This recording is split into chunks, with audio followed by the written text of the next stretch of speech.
Oxtail is one of those dishes that takes time, but when done right is absolute perfection.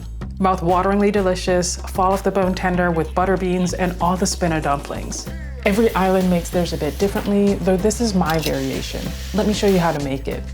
Let's start with our marinade. To a blender, we're adding all our garlic, scallions, onions, nutmeg, thyme, oregano, allspice, brown sugar, ginger, scotch bonnet, orange juice, and soy sauce. Blend until smooth, and we'll set this aside while we prepare our oxtail.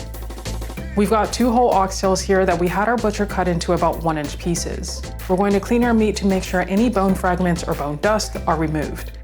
We'll then salt our oxtail well, pour about half our marinade along with a few tablespoons of green seasoning. Reserve some of that marinade for later and let the oxtail marinate for at least 24 hours or overnight. This is where all of that flavor starts to develop. This next step is a bit different to most oxtail recipes out there, but we're going to start by searing our oxtails in batches. We don't want to overcrowd the pot or they'll steam instead of sear. We want to brown our pieces to build flavor and lock in the juices, so don't rush this part.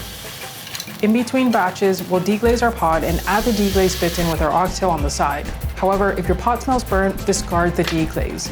We're not trying to add char to our oxtail, we're trying to build flavor.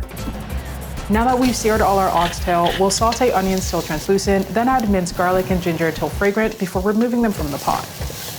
Now here's a Caribbean secret. We're making a browning sauce, which is really just deeply caramelized brown sugar. You want to take this till it's darkened but not burnt.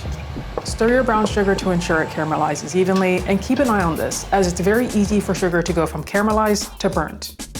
When it's dark amber, we're adding the oxtail and aromatics back in, stirring to coat in our browning. This gives the dish its signature deep color and flavor.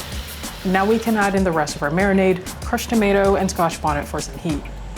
Top up with water till just barely covering the oxtail, bring it to a boil, then drop it to a simmer.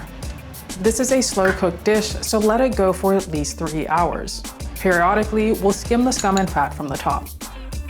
After about 3 hours, our oxtail should be fall off the bone tender. When it's almost done, add butter beans. They'll soak up all that flavor and give you a creamy, hearty texture. If you prefer a thicker gravy, finish with a cornstarch slurry. Mix a heaping tablespoon of cornstarch with a bit of water and stir it into your pot. While that's happening, let's make our spinner dumplings.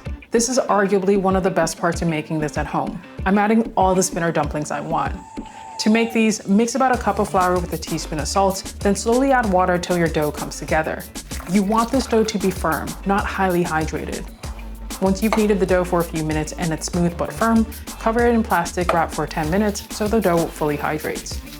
To roll your dumplings, simply pinch off a piece and roll it back and forth between your palms.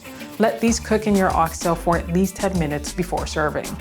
This oxtail is rich with flavor. The spinach are soaking up all that gravy, and the butter beans bring heartiness. We'll usually serve with rice and peas. I just made some vegetarian pilau, though enjoy it however you like. If you've never had oxtail like this, it's time to change that. What's your ultimate oxtail plate looking like? Drop it in the comments.